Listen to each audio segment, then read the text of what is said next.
I'm Justin Mott, and welcome to my home here in Hanoi, Vietnam. And today's episode might come as a little bit of a shock to some of you who have followed me for a long time. I picked up this right here. I picked up a Fuji X100 VI. Hard to get, sure, but I got a guy. And you're probably asking yourself, like, wait, Justin, aren't you a Leica guy? Yeah, I am a Leica guy. Still got my favorite camera ever, Leica M10D. Don't you collaborate with Leica? Sure, I do.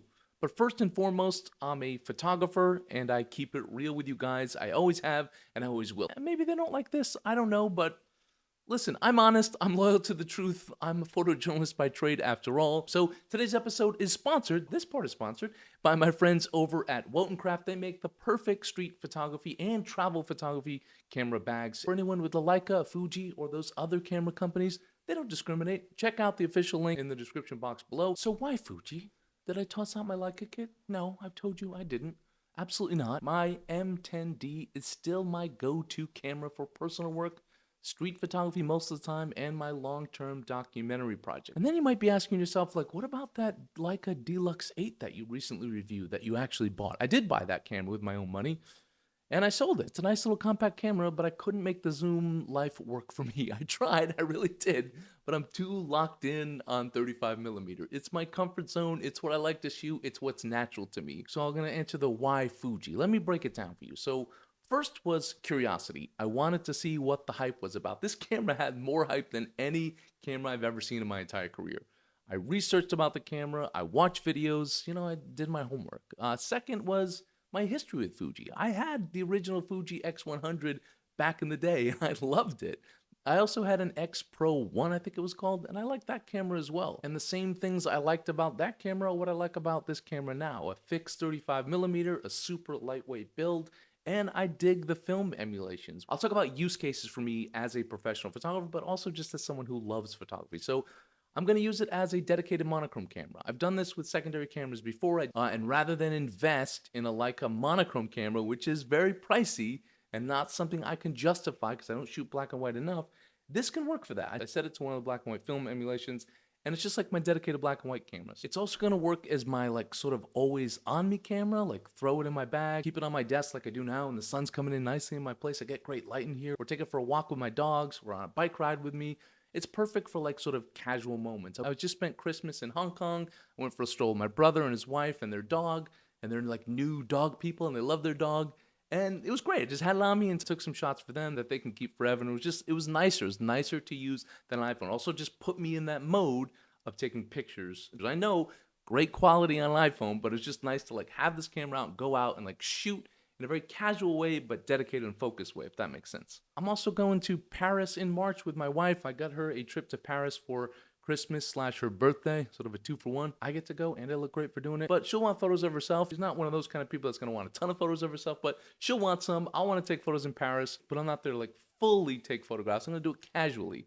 And like I said, it's a great casual camera. Because it's not as pricey as the Leica, I mean, you do have to think, when you go out with the Leica, I mean, you could be carrying $15,000, $20,000, $30,000 worth of equipment, and you go out with this camera, and you don't want it to break, you don't want it to get stolen, but it's a lot less stress having this camera on you. I mean, I wouldn't want to lose $1,500 either, or $2,000, what you're gonna have to pay for it now, or I don't know what the secondhand market's going for. I got it for somewhere in between that, but yeah, there's just some situations where I don't want the stress of something expensive on me. It's also a great little digital backup, a nice little complement to my Leica film camera. Might go out with a film camera, but still want another camera with me that's lightweight in case I want to take some test shots, or I just want to get something on film and on digital.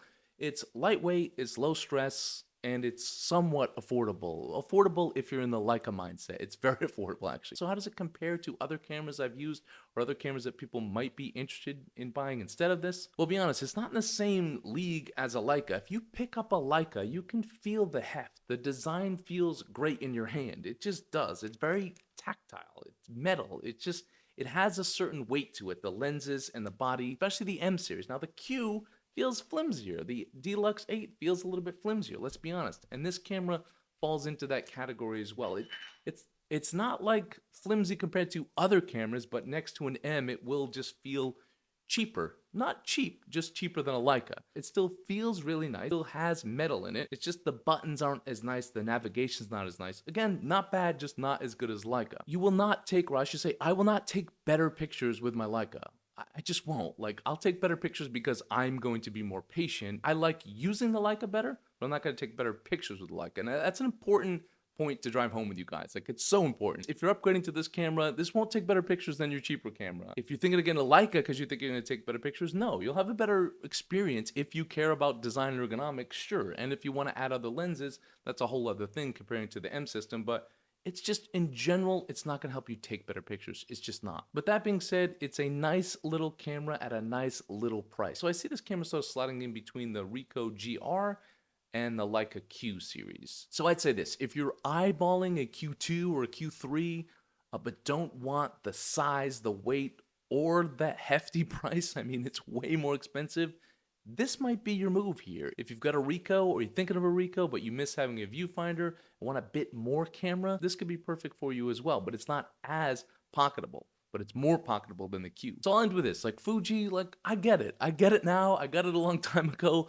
I'll keep this camera. I'll keep it for a while. This is the kind of camera I won't mind beating it up for a bit, and I won't reach for it as much as my Leica, but I'll reach for it just enough to keep it and to justify the cost. So I hope that makes sense to you guys. I'm not trying to guide you towards this camera or away from Leica or anything like that. Just giving you my honest feedback. Thank you guys for tuning in today. Don't forget to check out those Wotencraft bags that I mentioned earlier. They're perfect bag for these type of cameras, and anyone out there that does street photography, travel photography, just wants a small bag for a small camera. Don't forget to check out my online store. I just added a bunch of new stuff, as I do coming into the new year. We've got registration coming any day now, maybe by the time this is out, for my Northern Vietnam photography workshop. That's 6 people only. It's a workshop of a lifetime. That's going to be in March. I've also got pre-registration open for my Central Vietnam workshop in Hue.